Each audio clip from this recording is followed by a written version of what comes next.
ज्या 12 विभागातून प्रामुख्याने मुख्यालय आणि पदव्युत्तर विभागात संस्कृत आणि तत्संबंधी अलाइड कोर्सेस चालवले जातात आणि इतर जे आधुनिक विषय आहेत ते आम्ही संबंधित महाविद्यालयांच्या माध्यमातून चालवतो।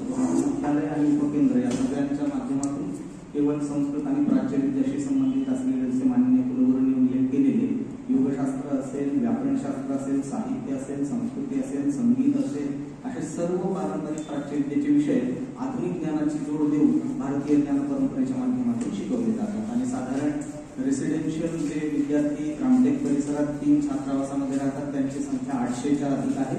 ते रामटेक कॅम्पसमध्ये रेसिडेन्शियल पारंपरिक अभ्यासक्रमांना प्रविष्ट विद्यार्थी आहेत आणि त्याशिवाय आधुनिक विषयांकरिता स्थानिक आणि आजूबाजूच्या गावातील विद्यार्थी पण शिक्षण घ्यायला येतात। जे डे स्कॉलर्स आहेत त्यांची संख्या 400च्या पेक्षा अधिक आहे आणि संपूर्ण महाराष्ट्र याचं ज्युरिडिक्शन असल्यामुळे आम्हाला योगशास्त्र त्याचबरोबर BA सिव्हिल सर्व्हिसेस असे काही आधुनिक आणि पारंपरिक अभ्यासक्रम मिळून संलग्नित महाविद्यालयाच्या माध्यमातून संपूर्ण महाराष्ट्रात सुरू आहे।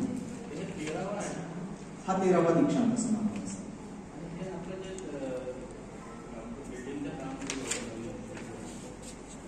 कुठल्या परिसराबद्दल